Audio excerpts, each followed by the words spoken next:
जैसे जैसे यूपी में चुनाव करीब आ रहे हैं, यूपी की सियासत गर्म होती जा रही है। सत्ता और विपक्ष एक दूसरे पर वार और पलटवार का कोई मौका नहीं छोड़ रहे। हर मुद्दे पर सियासी दांव चले जा रहे हैं। कल्याण सिंह के नाम पर सड़कों के नाम रखने का फैसला विपक्ष को रास ही नहीं आ रहा। कल्याण सिंह की अंतिम यात्रा में विपक्षी दलों के नेताओं के शामिल न होने पर साक्षी महाराज पूछ रहे हैं कि क्या एसपी और कांग्रेस को हिंदू वोट नहीं चाहिए। जातिगत जनगणना को लेकर भी सियासी घमासान जारी है। इन तमाम मुद्दों का पूरा विश्लेषण देखिए गैंग्स ऑफ गद्दी में।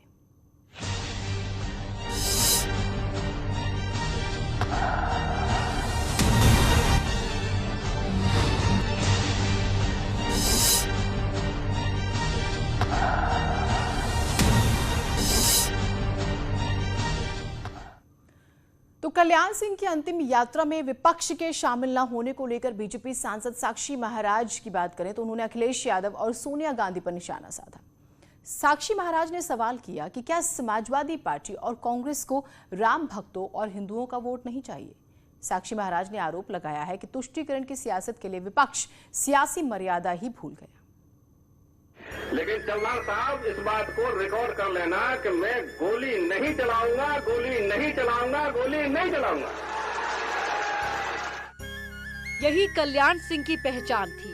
एक राम भक्त, हिंदू हृदय सम्राट, कठोर शासन, पारदर्शी सरकार। भारतीय राजनीति से कल्याण सिंह हमेशा हमेशा के लिए रुखसत हो गए हैं। लेकिन उनके जाने के बाद उत्तर प्रदेश में नई किस्म की सियासत शुरू हो गई है।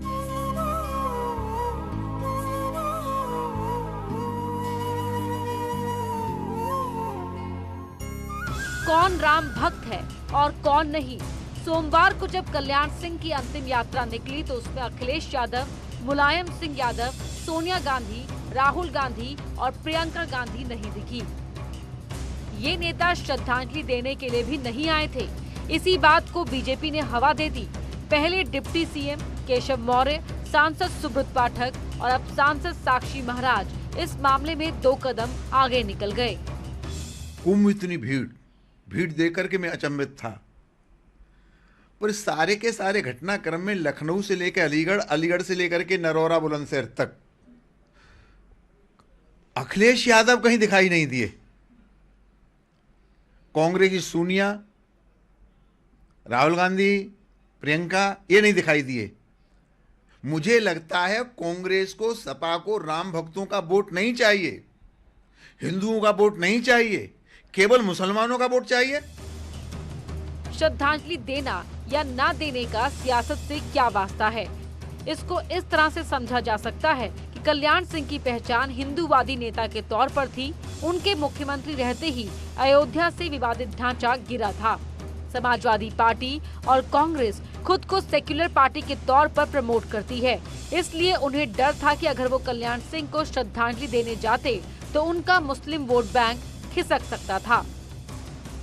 तो केवल तुष्टीकरण के लिए कि कल्याण सिंह ने मस्जिद तोड़ी थी, इसलिए उनको अंतिम समय में अपने श्रद्धा के सुमन अर्पित करने के लिए अखिलेश भी नहीं जाएंगे, सोनिया के यहां से कोई नहीं जाएगा। आखिरकार ये देश को संदेश क्या देना चाहते हैं? यही ना, हमको तो मुसलमान का वोट चाहिए, राम भक्तों का वोट नहीं चाहिए, हिंदुओं का वोट नहीं चाहिए। आने वाले चुनाव में देश की जनता इसका जवाब देगी। साक्षी महाराज भी उसी बात को दोहरा रहे हैं कि तुष्टीकरण के लिए नेताओं ने श्रद्धांजलि नहीं दी। हालांकि समाजवादी पार्टी ने बीजेपी पर ही डर्टी पॉलिटिक्स के आरोप मढ़ दिए। भारतीय जनता पार्टी भी कमाल की पार्टी है। यही भारतीय जनता पार्टी ने आदरणीय कल्याण सिंह जी को हाशिए पे लाके खड़ा कर दिया था और पार्टी से बाहर का रास्ता दिखा दिया था। तब समाजवादी पार्टी ने उनका साथ दिया था और उनका सम्मान समाज में वापस दिलवाया था। आज हमारे बीच में नहीं है तो भारतीय जनता पार्टी उनका मार्केटिंग इवेंट कर रही है। हम समाजवादी लोग दिल के साथ जुड़ते हैं, भावनाओं के साथ जुड़ते हैं, लेकिन हम भावनाओं के ऊपर में वोट की राजनीति नहीं करते। हालांकि एक सच्चाई ये भी है कि कल्याण सिंह जब बीजेपी से अलग हुए थे तो मुलायम सिंह यादव ने चुनाव में उनकी मदद की थी। 2009 के लोकसभा चुनाव में भी कल्याण सिंह को मुलायम का समर्थन था। रही बात हिंदुत्व की, तो क्या प्रियंका गांधी और क्या अखिलेश यादव दोनों चुनाव के वक्त मंदिरों में दर्शन करते हुए देखे गए। प्रियंका गांधी अयोध्या, काशी, विंध्याचल जा चुकी हैं और अखिलेश भी। अगर 2022 में राम भक्त और हिंदू हृदय सम्राट का मुद्दा चला तो फिर विपक्ष की खामोशी बीजेपी के लिए फायदेमंद हो सकती है। और अगली खबर भी कुछ ऐसी, यूपी में एक बार फिर से नाम की सियासत का घमासान छिड़ गया है। कल्याण सिंह के नाम पर सड़कों के नाम रखे जाने का योगी सरकार का फैसला विपक्ष के गले नहीं उतर रहा। मुद्दा नाम से शुरू होकर विकास तक पहुंच गया। देखिए कैसे कल्याण मार्ग पर सियासी महाभारत छिड़ी हुई है।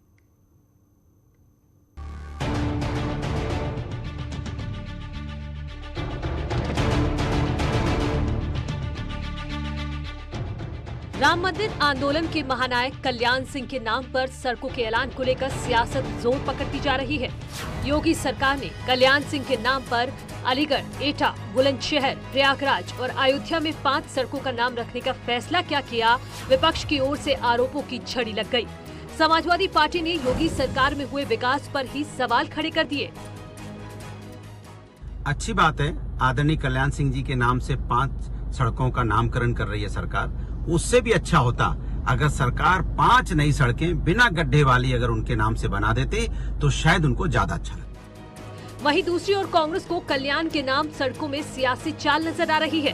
कांग्रेस का कहना है कि बीजेपी कल्याण सिंह के नाम को 2022 के लिए भुनाने की कोशिश कर रही है।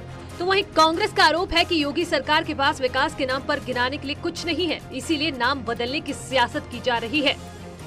अब 4.5 साल में कुछ भी नहीं है इनके पास बताने को, तब सिर्फ और सिर्फ नाम का सहारा बचा है। अब कल्याण सिंह जी के मरने के बाद उनके नाम को भुनाने की कोशिश है, इसीलिए इस तरीके का एक अख्तियार किया जा रहा है रवैया।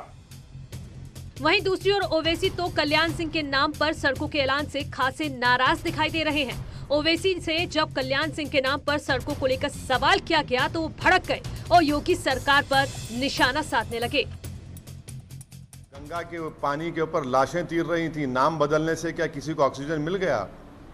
गंगा के किनारे लाशों पर कुत्ते खा रहे थे, नाम बदलने से कुछ हो गया? जलाने के लिए लकड़ी नहीं थी कोविड सेकेंड वेव में, तो नाम बदलने से नौकरी मिल गई। 37 लाख यूपी के अनएम्प्लॉयमेंट पोर्टल पे बेरोजगार नौजवान के नाम है और इनको नाम बदलने की फिक्र है। अरे नाम से ज्यादा काम करिए ना, गवर्नेंस करिए। महिलाओं पे जुल्म होते रहता है। वहीं बीजेपी ने भी विपक्ष पर करारा पलटवार किया है। बीजेपी का कहना है कि वो अपने वरिष्ठ नेताओं का सम्मान करना अच्छे से जानती है। यूपी में कल्याण सिंह जैसा सफल मुख्यमंत्री कोई नहीं रहा। कल्याण सिंह के काम की मिसाल आज भी दी जाती है, तो फिर उनके नाम को लेकर विपक्ष क्यों परेशान है? नहीं, हम काम करने का भी काम कर रहे हैं और जिस तरह से महापुरुषों का सम्मान भारतीय जनता पार्टी और अपने वरिष्ठ नेताओं का सम्मान हम करना जानते हैं, इस तरह से तो कोई जानता ही नहीं। और मैं तो उनको यही सलाह दूंगा कि ये तो खाली सड़कें हैं। उत्तर प्रदेश के इतिहास में उन जैसा मुख्यमंत्री अभी गुजरा ही नहीं है। उन्होंने जो अपने कार्यकाल में काम किया भारतीय जनता पार्टी के कार्यकाल में कल्याण सिंह जी ने, वो काम को आज लोग अनुसरण करते हैं। और अगर पिछले मुख्यमंत्रियों ने अनुसरण किया होता तो आज तक बहुत कुछ स्थिति बदल गई होती। और ओवैसी साहब जैसे लोगों को तो अभी हम तो उनसे कहेंगे कि आप जो है हैदराबाद वगैरह में थोड़ा सा ध्यान दीजिए, तेलंगाना में, यहाँ उत्तर प्रदेश और देश की सियासत में भी आपको जरूरत नहीं है। सच्चाई ये है कि यूपी की सियासत में हर फैसले को 2022 की सियासी तराजू पर तोलकर देखा जा रहा है। नाम बदलने का ऐलान यूपी के लिए कोई नई बात नहीं है। मायावती सरकार और अखिलेश सरकार के दौरान भी नाम बदलने की सियासत जमकर होती रही और इस बार कल्याण मार्ग को लेकर यूपी की सियासत गर्म है। पीएम मोदी, अमित शाह, सीएम योगी समेत बीजेपी के बड़े नेताओं ने जिस सम्मान के साथ कल्याण सिंह को अंतिम विदाई दी, उसे पूरे प्रदेश ने देखा और अब उनके नाम पर छिड़े सियासी महाभारत को भी प्रदेश की जनता देख रही है। Bureau report, news 18। दरअसल नाम बदलने के मुद्दे पर यूपी में सियासत होती रही है। सरकार ने कल्याण सिंह के नाम पर 5 जिलों में एक सड़क बनाने का ऐलान किया। इससे पहले कई जिलों का नाम बदलने की मांग भी उठ चुकी है। अलीगढ़ का नाम हरिगढ़ करने का प्रस्ताव जिला पंचायत में पास हो चुका है। इसके अलावा मैनपुरी का नाम मयान नगर, फिरोजाबाद का नाम चंद्रनगर और मिर्जापुर का नाम जो है विद्यांचल नगर करने की मांग उठ चुकी है। इसके अलावा भी कई शहर ऐसे हैं जिनका नाम बदलने की चर्चा लगातार की जा रही है और शायद यही वजह है कि इस तरह से अब इस पर राजनीति शुरू हो गई है। क्या जातिगत जनगणना 2022 के रण में बड़ा मुद्दा होने जा रहा है? विधानसभा चुनाव से ठीक पहले एक बार फिर से जातिगत जनगणना का मुद्दा गर्मा गया। हर पार्टी इस मुद्दे पर सियासी नफे नुकसान के मुताबिक बयानबाजी कर रही है।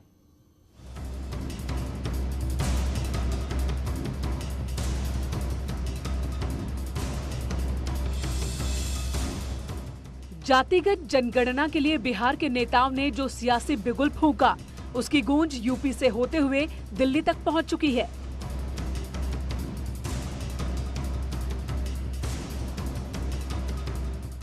जातिगत जनगणना की मांग बीजेपी के खेमे से भी उठी है। नीतीश कुमार, अनुप्रिया पटेल बीजेपी के सहयोगी हैं। ये लोग भी चाहते हैं कि देश में जातिगत जनगणना हो।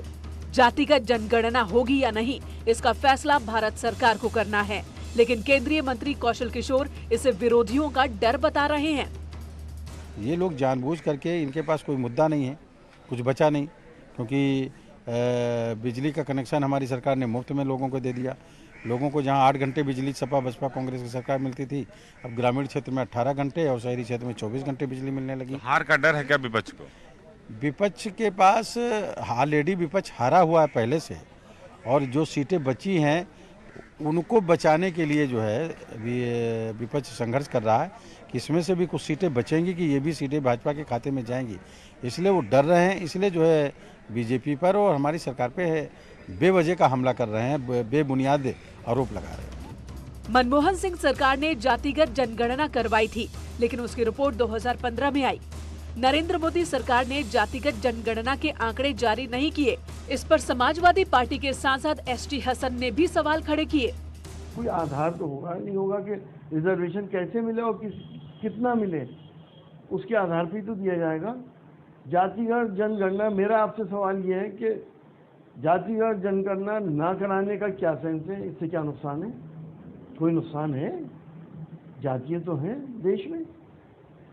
या सिर्फ इस बात का डर है कि जो रूलिंग पार्टी है उनकी जाति बहुत छोटी है, माइनॉरिटी है, और वो मेजॉरिटी के ऊपर रूल कर रहे हैं, क्या इस बात का डर है?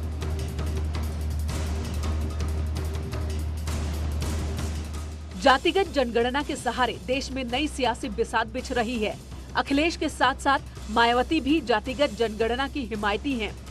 9 अगस्त को मायावती ने ट्वीट करके कहा था कि देश में ओबीसी समुदाय की जनगणना की मांग बीएसपी शुरू से करती रही है और अभी भी यही मांग है।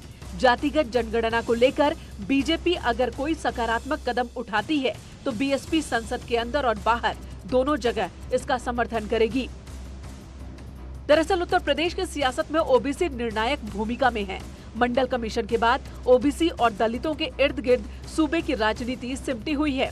यूपी में पिछड़े वर्ग की आबादी करीब 39%, जिसमें यादव 10%, कुर्मी कुशवाहा सैतवार 12%, जाट 3%, मल्लाह 5%, विश्वकर्मा 2% और अन्य पिछड़ी जातियों की तादाद 7% है। इसके अलावा प्रदेश में अनुसूचित जाति 25% और मुस्लिम आबादी 18% है। इन्हीं वोटों के सहारे सूबे की सत्ता तय होती है। इसलिए चुनाव से पहले जातिगत जनगणना का कार्ड कई लिहाज से अहम है।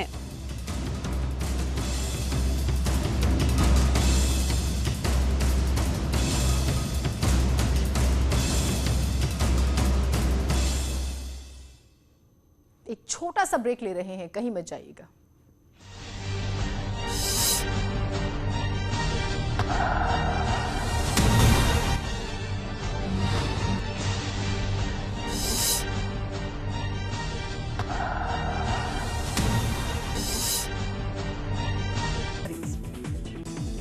शाहजहांपुर में पुलिस टीम की बड़ी कार्रवाई। एक दुकान में